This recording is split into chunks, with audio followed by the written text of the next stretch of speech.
Good afternoon, everyone. My name is Rob Card. I am president of the PRSA Madison chapter.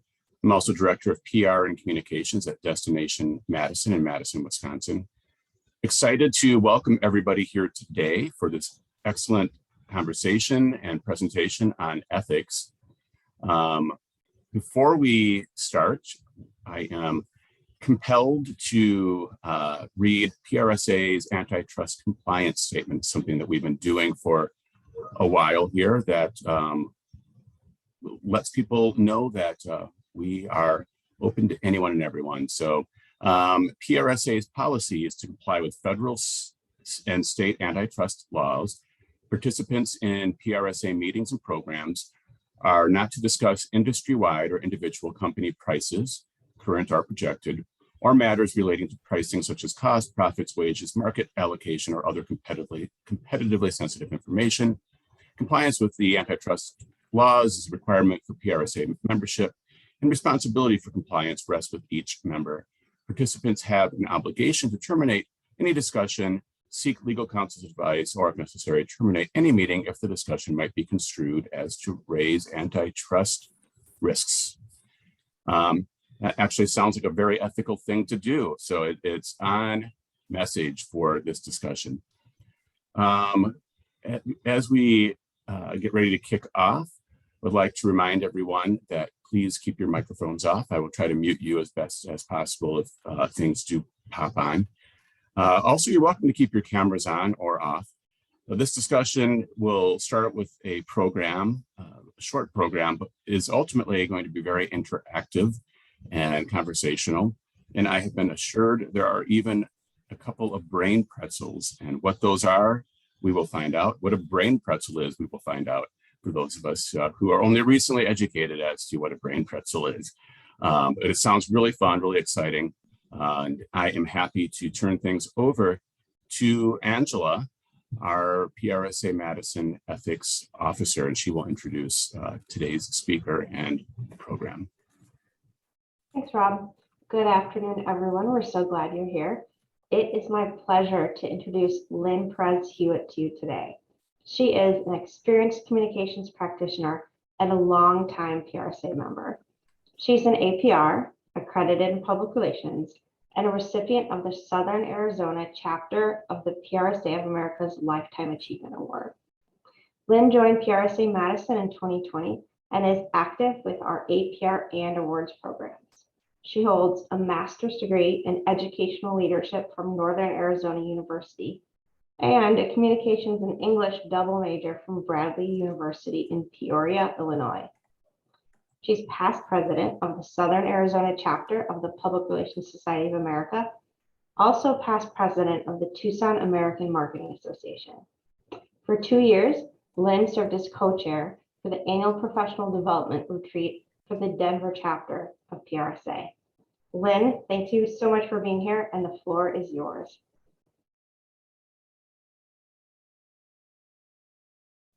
I'm unbound. Well, we can't really say that. This is an ethics conversation. So thank you, Angela. Thank you, Rob. Thank you, everyone, for being here. I really enjoy talking about ethics. Call it a character flaw. I don't know. I think ethics is important, and it is something to be relished. And in that vein, a while back, I'm a Rotarian. I was a visiting Rotarian. And of course, one of the things that we ask each other when we meet, what do you do? And a gentleman, kind of senior, asked me what I did. And I said, I'm a public relations professional. And he said, oh, a spin doctor. And I replied, I am a point of view specialist. And then we let it go because it was pretty clear he just wanted to tweak me about PR. But I thought later on, that's really kind of insulting. He didn't know what's involved in being a public relations professional, because as professionals, we know that ethics play a big part, and ethics don't spin. Yeah, that should be a bumper sticker. So what are ethics? Well, we know what they're not. Ethics isn't about the law. Ethics isn't about the truth. Ethics and values are companions and not the same. Because here's the thing, ethics is about behavior and values are what shape your behaviors. And values are personal. Ethics can be shared. And what we as PR professionals have is shared ethics. And boy, is that a good thing. I'll get to that.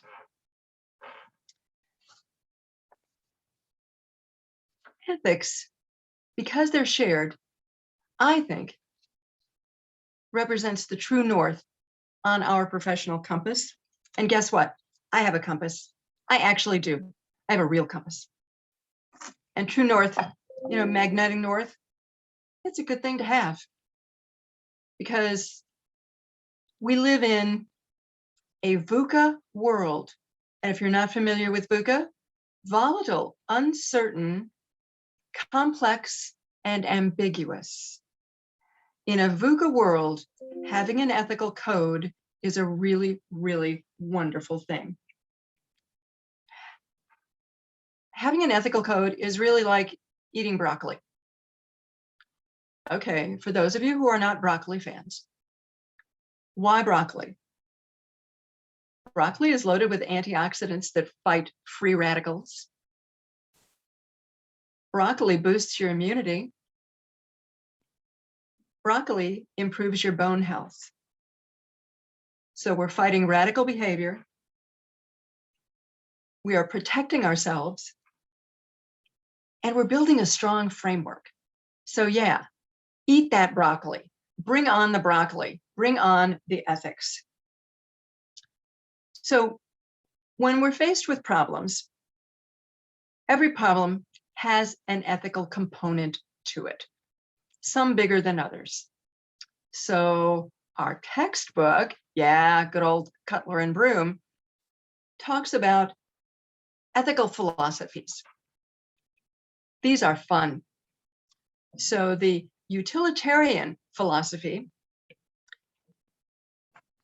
and I got to refer to my notes, create the greatest good for the greatest number of people. Okay, folks, does that sound familiar? The good of the one doesn't outweigh the good of the many. Star Trek fans, we're talking Mr. Spock here. So John Stuart Mill and Mr. Spock, they're right there. But there are those who say that's not enough.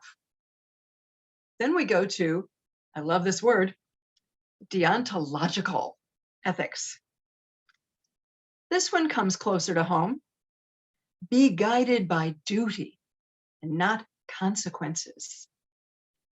Okay, I got another reference for you because this is all about doing the right thing. Who made a movie with that title? Spike Lee. Do the right thing. But both of those are just, they're kind of black and white. Sorry about the pun. And ethics is oftentimes nuanced. Why? Because ethics are influenced by our personal values.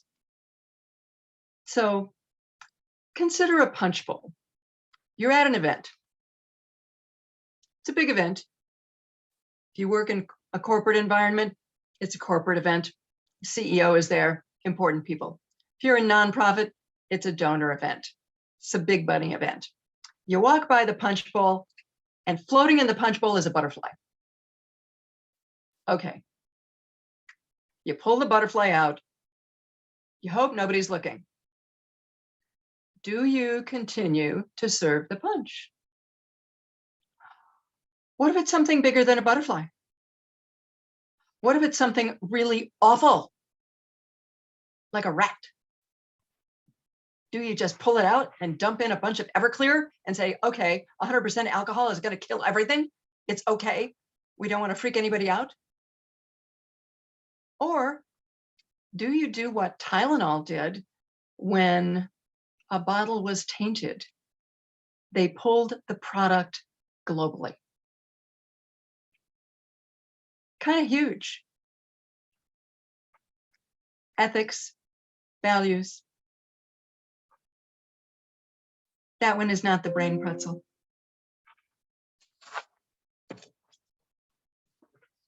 The brain pretzels get tougher.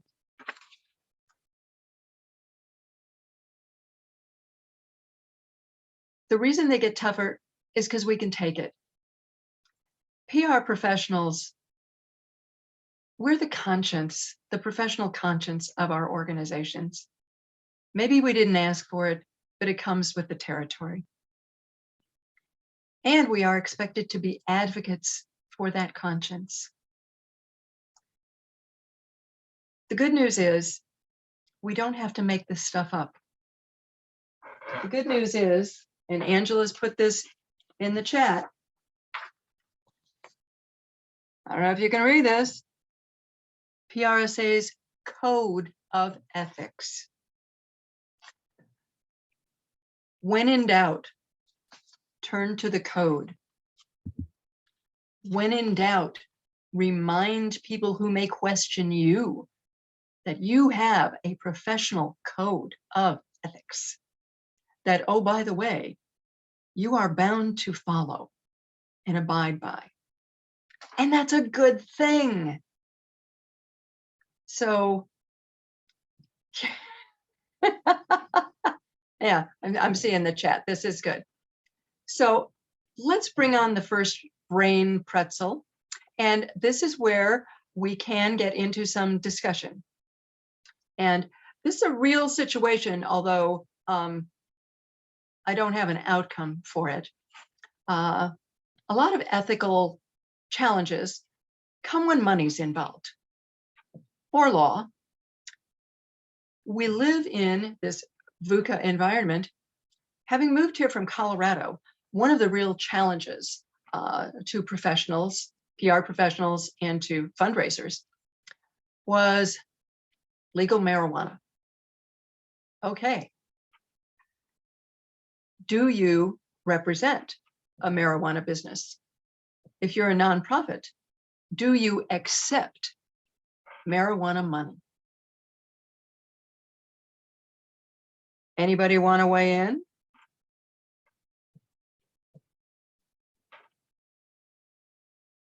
Nobody? You're all freaking out. You'd rather smoke it?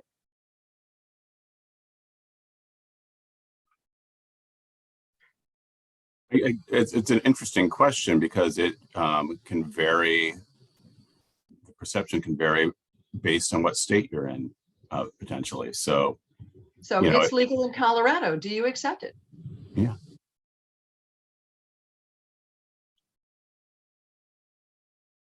It's a money question.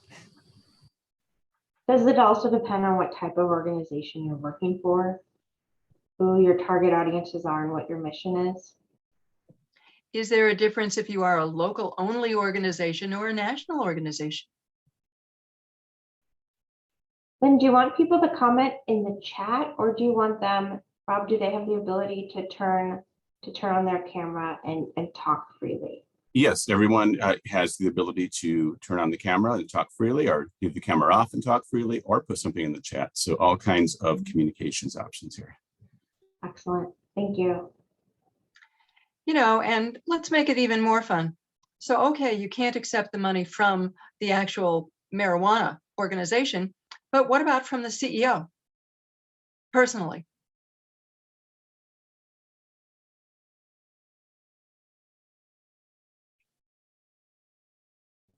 Any thoughts from the group? Anybody brave enough to come off camera or put a thought into the chat and share your thoughts?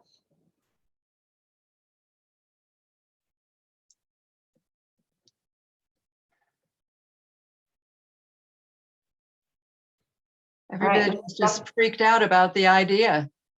This is definitely a worthy brain pretzel then for the group today, Lynn. And it's a real one. It's happening every day in Colorado. What are companies, how are they choosing to respond? Do they accept it, the donation? If they are local, the decision is a little less complex. If they are national, marijuana is still illegal federally. And so it's easier for them to say no. If they are local, then it gets a little harder. Maybe if you're a substance abuse organization or a healthcare organization, you can say, no, we're not doing it. What if you're a clean water organization? What if you are a charter school and you want to build a building? So then in these situations, what would you look to guide you if you were a PR professional in this situation? How would you use the code of ethics to help? Well, the first thing I think to do along with the code of ethics is develop policies for you, or look to the values of your organization. What are those values?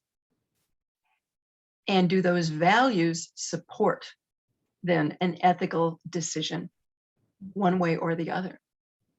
And if you haven't articulated the values for your organization, that's your job this afternoon. Start doing that. Where does the code of ethics come in then? Well, I think somebody else on the way in. Who said that?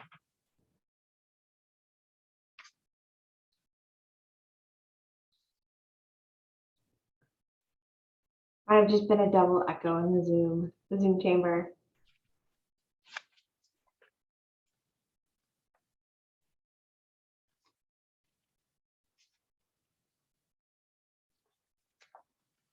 When I think about, do you want me to go ahead and share something? Oh, yeah.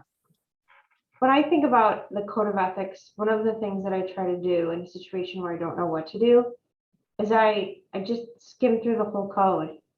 I review the values and the provisions of conduct, and I just read through the whole thing and I ask myself, what values or provisions are at play here in this situation?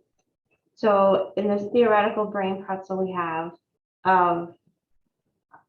if you're a nonprofit organization, say a charter school, do you accept money from a donation from an organization that makes their money from marijuana? And let's just say you're a local organization to make it more challenging. So I would go through this and say, go through the code of ethics, which I have printed out and have it working at home, and say, does advocacy come into play here? Does honesty come into play here? If we accept this donation, what does that mean for being transparent? Is expertise at play? Is independence at play somehow here? Or loyalty or fairness? And then I just do the same thing with the provisions. I go through and I think one of the provisions of disclosure of information, if we accept this donation, does that mean we should disclose it? And then how do we feel about that? How would our board feel about that? How would our stakeholders feel about that? How would school parents feel about that if we're running a charter school? So I would literally go through all the provisions. Is there some conflict of interest here? Does someone on the board know this president? Is there something that might be a perceived or real conflict of interest? And then finally, enhancing the profession. Now we work to strengthen the public's trust. So I just go through all the values and all the provisions, and I just say which of these seem like they're at play here, and even just identifying that kind of helps me make a decision. So that's probably what I would do, is I would start there. And then if the CEO says we need the money. So if you go through you review your values as a business and you go through the code of ethics, and the decision is that there's not something ethically you feel that prevents the organization from accepting the money, then I think it's about how you accept it ethically, right? So then again, I would say those values of honesty and, well, independence too, but honesty and disclosure of information, enhancing the profession, conflict of interest, all of those are still at play in terms of how you, if you choose to accept that donation, how you do it. One of the things in the APR study guide says the correct moral path may not be clear.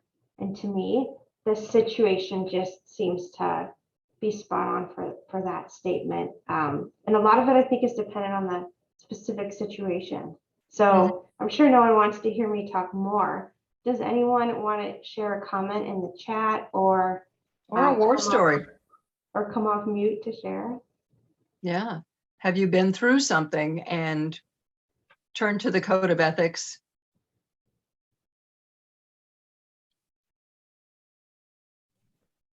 Lynn, I have some, Tom's going to jump on. Hey, Tom. A current or former ethics officer from Northeast Wisconsin. Current up in Northeast Wisconsin. So, interesting. I mean, the question that I have broadens beyond just marijuana use. Because again, if it's in Colorado, it's legal. But what about, again, legal, but some people may question alcohol sales. So a distributor. You go beyond that to gaming casinos. Again, very legal in many communities and very much a part of the fabric, at least of Northeast or of Wisconsin. But does it change for, and again, some of those have been part of our society for so long, we don't even think about them. But the question, it raises the next level of question of, are there other vices? Are there other companies that would contribute that also would cause some question? And I don't think most of us would question that, interestingly enough. Maybe we would. But again, and I work for Brown County United Way. So does a beer distributor who makes a contribution, does that affect, our decision? I think most of us would probably say no, because it's part of the fabric of society. And again, does that also create that situation maybe with a marijuana after it becomes more acceptable? Great points. Thanks, Tom. Sherry, what do you have to share? I was just thinking, at our organization, we have some, like a winery who is a sponsor and a vodka company, but we don't let them sponsor a kids program, but they could sponsor a donor lounge. So we're careful about where the money goes and what it supports. That's a great point. Thanks, Sherry. Anyone have anything else to share in this brain puzzle from Lynn?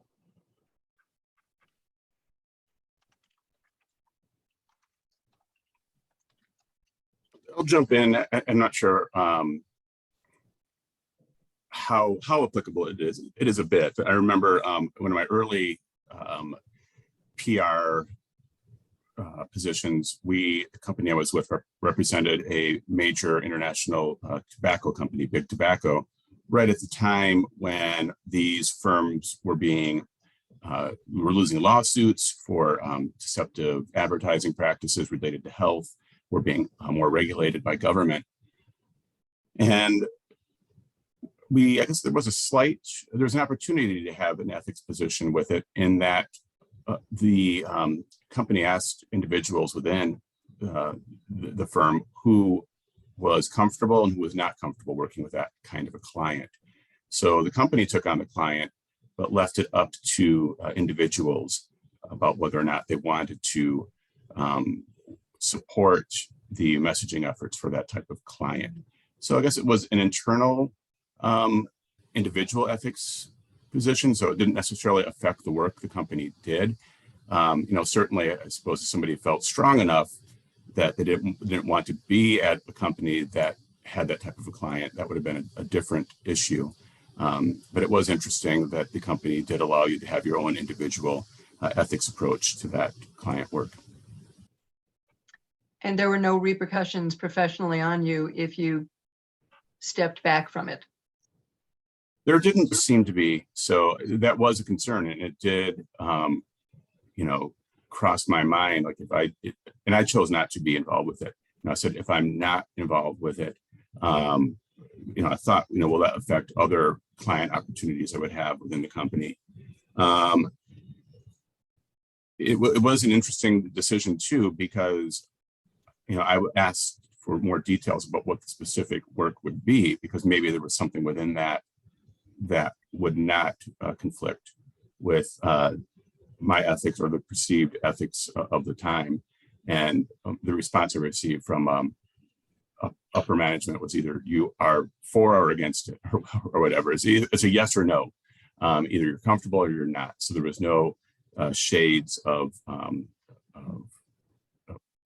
comfortable.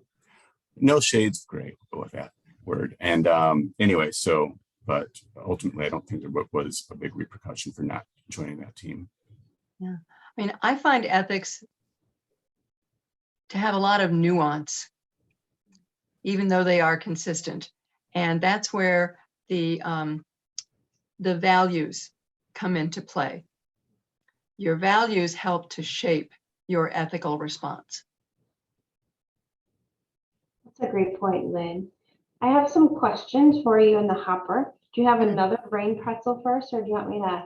Oh, go for it. I'm working on another brain pretzel, but go for it first.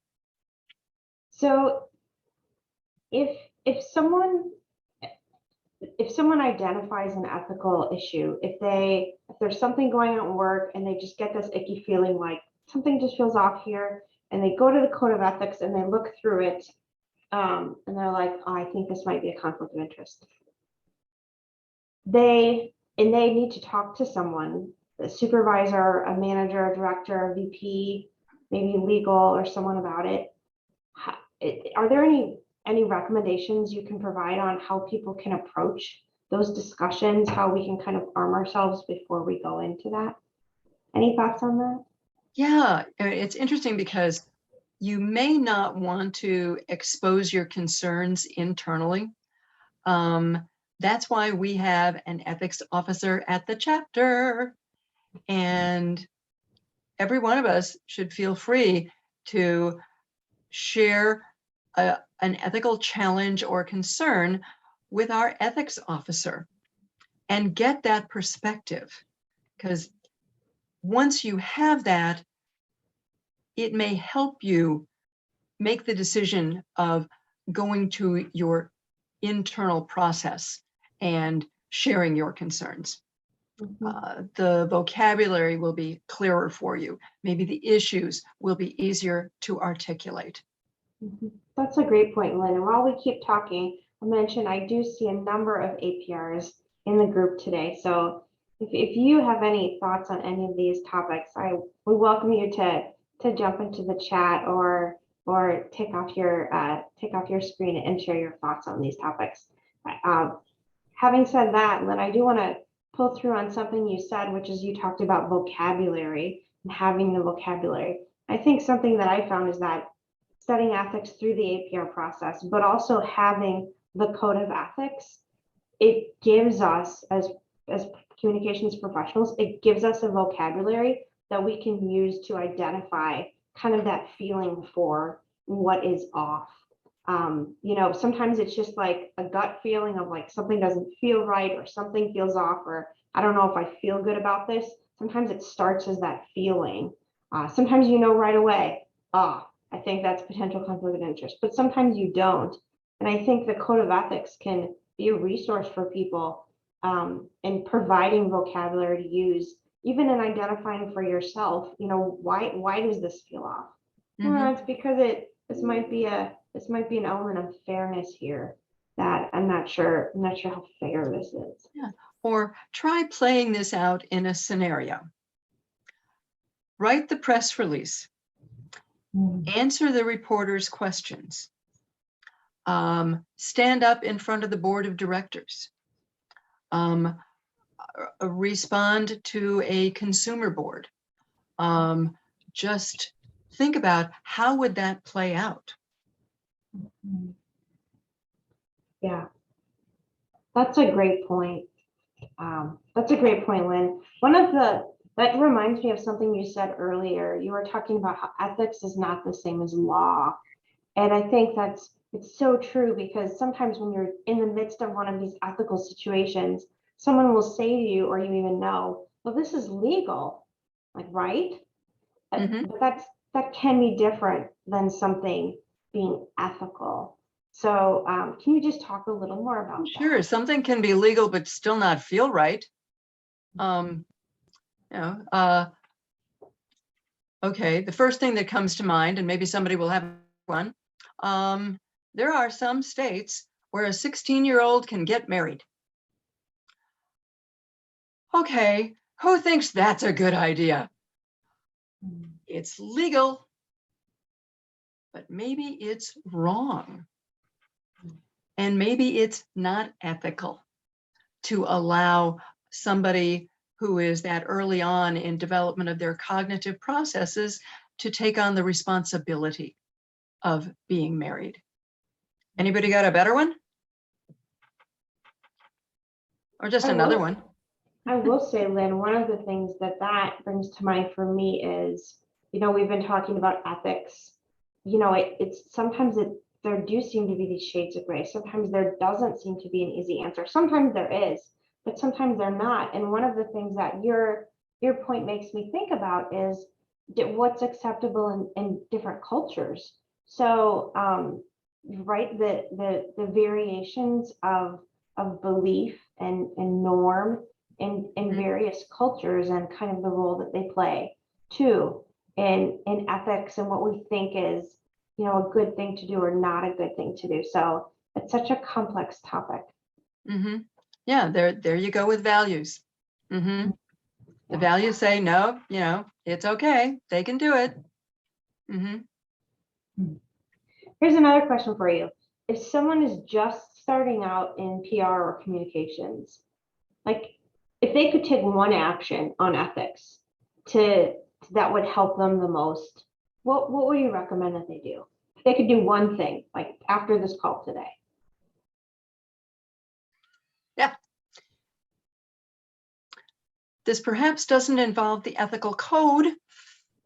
I would have a savings account so that if you feel compelled to leave a position, you can survive until you can find another one. I say that from personal experience. Mhm.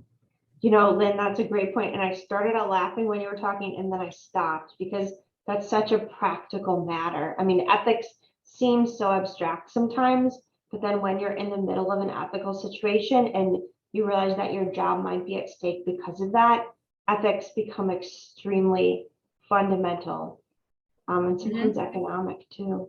Oh yeah. I mean, I had grounds to sue the head of the company. And after going through the thought process of what would that involve, who else might be involved, how might that play out, it didn't matter that I had law on my side. There was just no good end to it. And so I took myself out of the situation. I think when it comes down to it, that's what ethics asks each of us to do, right? Is to think, to become knowledgeable about the options and what they entail, to think about the values or know the values at play from the Code of Ethics for PRSA, the provisions of conduct, and then take all that information, talk with trusted advisors, and then make the call, right? Which is I feel like ethics situations often are not easy to deal with. Looking back on them sometimes brings clarity or a sense of relief, and you even have that sometimes at the time. But going through an ethical situation, I feel like that can be extremely challenging. And sometimes your body tells you it's stressful before your brain will let you admit it. Yeah, that's a great point. So as ethics officer for PRSA Madison, I'll also just bring up that at some organizations, some companies, and nonprofits even, you may have an ethics or a legal department or a compliance department, or a mission and vision department. And all of those people can be partners with you in ethics. So a lot of PRSA chapters have an ethics officer. PRSA Madison does, PRSA Northeast Wisconsin does, and I think Milwaukee does too, and many across the US. But there are also often resources APRs in the chapter who have studied ethics, the APR chair as well, but also at your company that can help talk through situations. So that's another resource too, I think, for us all just to be mindful of. And even sometimes even a mentor who has been around and has wisdom that you value, you know, just talking with someone, I think, can really help clarify sometimes. Perspective. Yeah. Mhm. I mean, That's I great. even think about the ethics code as a prenup. You know, when you have a prenup, you talk through all of the things that could go wrong. May not seem like a really optimistic approach, but then again, when the rubber meets the road, you've already talked about this. Mhm. Look at that ethical code. Look at what you're doing professionally and maybe play out some scenarios. How does it fit? If you play that out ahead of time, it's empowering, to use a kind of a hackneyed term. I was part of a year-long pandemic flu planning process when I lived in Tucson. And one of the 4 community committees was bioethics. And having now gone through COVID and looking back on that bioethics committee, the discussions were really quite vigorous. And they had to do with things like apportioning scarce resources. Who gets the ventilator when we only have one left? My point being, we talked about it ahead of time and created a matrix so that those decisions would not need to be made when the situation arose. That really brings it home, right? Again, that just the abstract nature of ethics, theoretical, it seems abstract and theoretical until you're in the midst of it, and then all of a sudden it's really, really real and present. So as we're talking, I'll just remind everyone, feel free to put comments or questions into the chat or come off mute, just a continual opening for you to do that if you want. Lynn, I have another question here for you. If someone has an ethical question and just doesn't even know what to do, they're in a situation and it just feels off. What are some options that you could recommend to them for where to go or resources? Well, as I said, get a hold of your ethics officer. One of the things that helps me is to both talk things out and write things out. We are all communicators. Sometimes writing something out helps to clarify your thinking, helps to put some shape on what is it that's making you uncomfortable, and is it something that you're bringing to the situation and maybe you didn't realize that, and it's not really the situation, but it's bringing it up for you, and then making that distinction. But talk it out, write it out. That's a great point. One of my takeaways already from this conversation, just in thinking about what you've talked about, is kind of the wealth of resources that people have. And certainly that going to that ethics chair, going to a trusted advisor, and having those conversations, even writing something down and looking back on it can help give you a little bit of perspective too. So that's a great reminder. And if you want to ritually burn it after you write it, it's just fine. Right. Maybe have a fire pit outside that your notes go in. So I will just also say, as ethics chair for PRSA Madison, go online and find that code of ethics and print it out and just have it on hand. And you never know when it's going to come in helpful or come in handy. And I would also, you don't always want to bring up the code of ethics when you're in an ethical situation, but sometimes it can be helpful. And I will say, I was in a situation once where I was working on a project and it didn't feel right. I went back to the code of ethics and I was like, I think there's a potential conflict of interest here. So I talked to my boss and he was like, maybe, keep taking this forward if you need to. So I talked to another mentor at the company. He was like, I think you should call, our department, right? Call it call it compliance or mission and values or whatever you want to, you should call this department and talk to them. So I did. This is a substantial project. It was already down the road. I had not been brought in at the start. And that was how I started my discussion. I said, when I had brought it up to the group already too, and they didn't think it was an issue, but I started the discussion with this person, this leader in this department by saying, I'm a member of the Public Relations Society of America. And we have a code of ethics that I sign off on every year. And I read through it, and I'm concerned that there's a potential conflict of interest in this project. And that just started the discussion. He took me so seriously. He thanked me for bringing it up, and he said we talked, and then he said he was going to look into it, and the project just stopped. The whole project, it just stopped because there was a potential conflict of interest. So I would just encourage all of us to have this code of ethics on hand, take a read through it, keep it on hand, and go to it when something feels off. Go to it and say, why is something feeling off? Go to your ethics chair.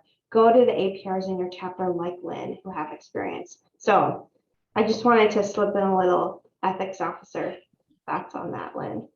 Mm-hmm. Oh, no, it's so true. And this is another trust your gut kind of thing. It's not scientific, and it's real. Mm-hmm. Then how do you develop that? How do you develop that sense of instinct on ethical matters? How over time, how does that develop? Well, I think that's part of it over time, but I think reading too. Reading about business, reading, our magazines, our strategy and tactics. There are sometimes wonderful examples of how PR professionals have handled unpleasant, sticky situations that have gone sideways. People don't start out to get in the weeds. It's VUCA, volatile, uncertain, complex, ambiguous. Things change. That's a great point. Reading, becoming informed, knowledge seems a big player here. That we can help ourselves become more knowledgeable, then we'll have more resources to deal with this. So you mentioned strategies and tactics.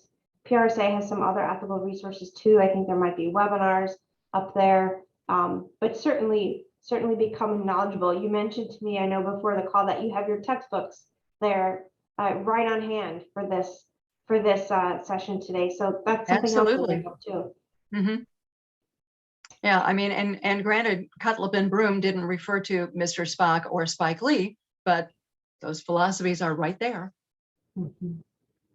All right, well, this has been a great discussion. I certainly think it has. Hopefully everyone else has too. It's 1:45. Does anyone have any questions?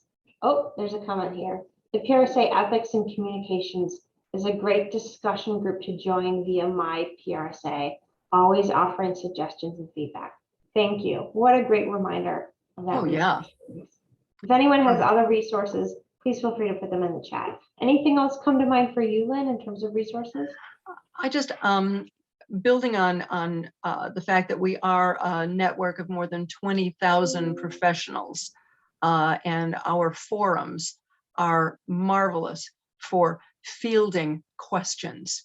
And a lot of times questions are put up anonymously, which is just fine. The opportunity is to get so many different perspectives. It's a really, really rich opportunity. That's a great point.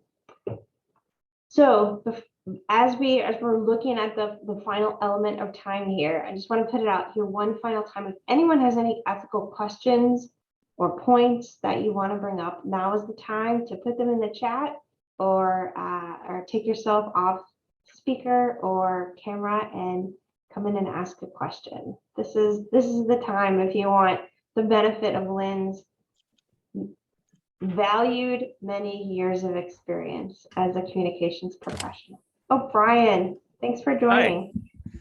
Sorry, I had my Hello. camera off earlier. I had to scarf down all this food. I didn't want to scare off the audience. Good to I see just want to you. say to everyone out here is that I appreciate Lynn and Angela reminding everyone of the resources that PRSA provides. When I was on the national board, I served on the BEPS, so the Board of Ethics Committee. And I want you to know that the committee they are constantly refining the code of ethics through ethical standard advisories. And back on my time, back in 2015, we actually wrote a social media section for the code of ethics. So I just want you to know, it's not like they did it once and forgot about it. It is constantly evolving as our profession evolves. So please make sure to take a look at that because it's as up to date as it can be. Thank you. Brian, where would I find that on the PRSA website? Good I mean, question. is it- Since they Is redid the it part website. of the code of ethics? Because I'm actually in a situation where I kind of need that social media piece. Yes, so within that section, you'll see that they have these ESAs, and then those ESAs are like basically the amendments to the standard code of ethics. Got it. Mhm. Which says ethics increasingly is complex. We live in a VUCA world. Mhm. Yes, so I see what, Brian, I see what you're saying as I look through the code of ethics. There's for each provision of conduct, there's a core principle, there's the intent, there's the guidelines, and then there's examples of improper conduct. So it sounds like what you worked on kind of made their way into that code of ethics there. Awesome. Thank you so much for sharing that. Yeah. It's so good to know that that is continually being looked at and kept updated through the work of volunteers and experts like you. Thank you so much, Brian. Anyone have anything else to share? This has been such a great discussion with. I think just one more reminder that one of the benefits of ethics is it protects our professional reputations. And when it comes down to it, a reputation is about all we've got. You can have education, you can have experience, but if you don't have a reputation, you're going to be at a fast food joint. Lynn, that I don't know of a better way to end this discussion than that. And not in marketing. No, you're going to be slinging a burger. Rob, would you like to wrap up maybe for everyone? Sure. I will just wrap up with a great appreciation and thanks to Lynn for insight and for Angela for helping guide the general conversation along. Pay attention, please, to PRSA Madison's social feeds or join our newsletter so you find out about other events. We frequently will partner with our friends at PRSA Northeast Wisconsin and share some of their events are going on. So in this virtual world, it's easy to kind of pop around. Also, if you're not signed up, seek out and sign up for the district newsletter, which offers education and virtual events from throughout the Midwest district. Coming up next week, if you're interested to find out who communicated well and how they succeeded in their communications, it's the second annual Wisconsin Awards that is happening virtually on the 19th, I believe, at noon. So you can look again for signups on our social media feeds and Facebook and website, as well as Northeast Wisconsin's chapter website. So thank you everybody for joining. If you're interested in becoming more involved in PRSA Madison, please seek us out at madisonprsa@gmail.com. We have opportunities to volunteer, to join the board, and are always here to offer some feedback for questions that you might have about PR. So thank you everyone for joining today. Thank you, Angela. Thank you, Rob. Thank you, everyone. Thank you.